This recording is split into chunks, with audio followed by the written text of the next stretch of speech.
WBSSC নন teaching staff recruitment অর্থাৎ group C এবং group D এই দুটো পোস্টের জন্য অর্থাৎ ক্লার্ক এবং গ্রুপ ডি পোস্টের জন্য যে ফুল নোটিফিকেশান প্রকাশ করেছে, ঠিক নোটিফিকেশানের সাথে সাথে ইম্পর্টেন্ট বিষয় যেটার জন্য সবাই অপেক্ষা করে সেটা হচ্ছে post wise, medium wise, region wise এবং জেন্ডার ওয়াইজ ফার্স্ট SLST যেটা recruitment for non teaching staff clerk and group D তার যে ভ্যাকেন্সি ব্রেকআপ যেটা তারা West Bengal board of secondary education থেকে পেয়েছে সেটা কিন্তু প্রকাশ করেছে। এই যে ভ্যাকেন্সি প্রকাশ হয়ে গেল, এরপরে যে প্রশ্নগুলো এলো সেটা হচ্ছে 1 নম্বর প্রশ্ন যে কোন রিজিয়নে অ্যাপ্লাই করা সবথেকে সুবিধা হবে।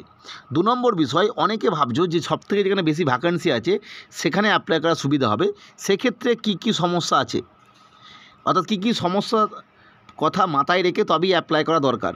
কারণ ভ্যাকেন্সি বেশি আছে মানে অ্যাপ্লাই করে দেওয়া মানে খুব সমস্যা হতে পারে পরবর্তী ক্ষেত্রে। এই নিয়ে আমরা ডিটেলসে তোমাদের কিছু তথ্য শেয়ার করব।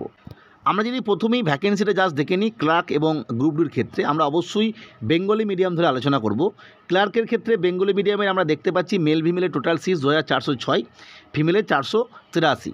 এবং যদি আমরা ব্রেকআপটা দেখি তাহলে দেখব সবথেকে বেশি সিট রয়েছে ওয়েস্টার্ন জোনে, তারপরে সিট রয়েছে ইস্টার্ন জোনে, তারপরে নর্দার্ন জোনে এবং কম সিট রয়েছে সাউথ ইস্টার্ন এবং সাউদার্ন রিজিয়নে। এবং এই একই বিষয় দেখা যাচ্ছে গ্রুপ ডি এর ক্ষেত্রে, সেখানেও বেঙ্গলি মিডিয়াম গ্রুপ ডি যদি মেল ফিমেল আমরা দেখি সবথেকে বেশি সিট একই রকমভাবে ওয়েস্টার্ন জোনে 1410। এছাড়া সাউথ ইস্টার্ন এবং ইস্টার্ন যে জোনটা রয়েছে সেই জোনগুলোতে কিন্তু ভ্যাকেন্সি কম রয়েছে 372 এবং 499।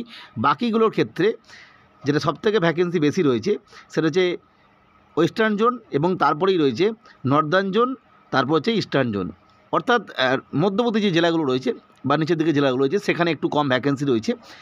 এরপরে যে বিষয়টা সবাই হয়তো ভাবছো যেহেতু ওয়েস্টার্ন জোনে বেশি ভ্যাকেন্সি রয়েছে সেখানেই অ্যাপ্লাই করা সুবিধা হবে, হয়তো অনেকেই করবে, কাউকে আমি অ্যাপ্লাই করতে বারণ করছি না। এই অ্যাপ্লাই করার আগে যে বিষয়টা মাথায় রাখতে হবে, যেহেতু ওই জায়গায় ভ্যাকেন্সি বেশি তাহলে দেখা যাবে অনেকেই কিন্তু ওইখানে অ্যাপ্লাই করছে, ফলে যে বিষয়টা ঘটবে সেটা হচ্ছে 1 নম্বর ক্যান্ডিডেট বেশি হবে এবং ক্যান্ডিডেট বেশি হলে কম্পিটিশন বেশি হবে এবং কাট অফ বেশি হবে।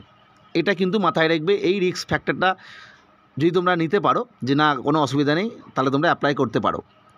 আর একটা বিষয়, 2 নম্বর বিষয়, অনেকে আছো বর্তমানে কোনো একটা কাজ করছো এবং যার স্যালারি প্রায় এর কাছাকাছি বা সমগোত্র, হয়তো গভর্নমেন্ট জব নাও হতে পারে, সেক্ষেত্রে তাদের একটা সেটেল জীবন হয়ে গেছে। যাদের বয়স কম তাদের ক্ষেত্রে আলাদা, যাদের একটু বয়স হয়ে গেছে আর কি 30+, 36+, সেক্ষেত্রে তারা হয়তো বাড়ি তাদের হয়তো দেখা গেল ইস্টার্ন জোনে কোনো একটা জায়গায় সে নর্দার্ন জোনে দিল, এবার নর্দার্ন জোনের এমন একটা জায়গায় তার চাকরিটা হচ্ছে, যেহেতু এটা শিডিউল ট্রান্সফার হয় না, ফলে কিন্তু দীর্ঘদিন ওখানে চাকরি করতে হবে। এই একটা বিষয়, তাহলে পরবর্তী ক্ষেত্রে তখন কিন্তু ট্রান্সফার বা অন্যান্য বিষয় নিয়ে চিন্তা করার বিষয় এসে যাবে আর কি। ফলে যাদের স্যালারি প্রায় সমগোত্রীয় তারা ভাবছো কী করবো, তাদের ক্ষেত্রে কিন্তু এটা বিষয়।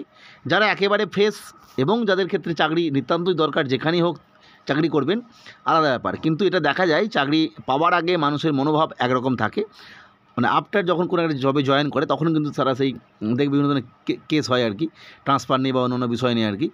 যাই হোক, এই বিষয়টা তোমরা মাথায় রেখে নেবে। একরকম যেহেতু বেশি ভ্যাকেন্সি, ফলে অনেকেই অ্যাপ্লাই করবে, তার মানে ক্যান্ডিডেট বেশি হবে, কম্পিটিশন বেশি হবে, কাট অফ বেশি হবে। 2 নম্বর, যাদের হয়তো সমগোত্রীয় চাকরি করছো একই স্যালারি, তারা ভাববে বিষয়টা। আর একটা বিষয়, যাদের ওই যে ওয়েস্টার্ন রিজনের কাছাকাছি বাড়ি, ওই রিজনের যে সমস্ত স্কুলগুলো রয়েছে মানে জেলাগুলো রয়েছে, তারা কিন্তু অ্যাপ্লাই করতেই পারে। তবে এক্ষেত্রে শেষে আমার একটা পরামর্শ থাকবে, যাদের বাড়ি ইস্টার্ন রিজিয়নে, নর্দার্ন রিজিয়নে এবং ওয়েস্টার্ন রিজিয়নে, তারা নিজেদের রিজিয়ন যেটা রয়েছে ওন রিজিয়ন সেখানে অ্যাপ্লাই করায় সুবিধা হবে। বাকি যাদের বাড়ি সাউথ ইস্টার্ন রিজিয়ন বা সাউদার্ন রিজিয়নের মধ্যে পড়ছে, তারা এবার ভাবনা চিন্তা করো যে তারা ওয়েস্টার্ন রিজিয়ন বা ইস্টার্ন রিজিয়নে যাবে কি না। সেক্ষেত্রে তোমাদের যে পারিপার্শ্বিক পরিস্থিতি বা অন্যান্য বিষয়, বা প্রথমে যেটা বললাম 1 নম্বর ফ্যাক্ট যেটা সবথেকে ইম্পর্টেন্ট, ক্যান্ডিডেটের সংখ্যা বেশি হয়ে যেতে পারে, সেখানে দেখা গেল ঘুরিয়ে ওই রিজিয়নের থেকে তোমাদের রিজিয়নেই কাট অফ হয়তো কম হয়ে গেল বা এরকম কিছু হতে পারে আর কি। ফলে পুরো বিষয়টা ভেবে নিয়ে করো। পরবর্তী আপডেটের জন্য চ্যানেলটিকে সাবস্ক্রাইব করে রেখো। ভিডিওটি দেখার জন্য প্রত্যেককে অসংখ্য ধন্যবাদ।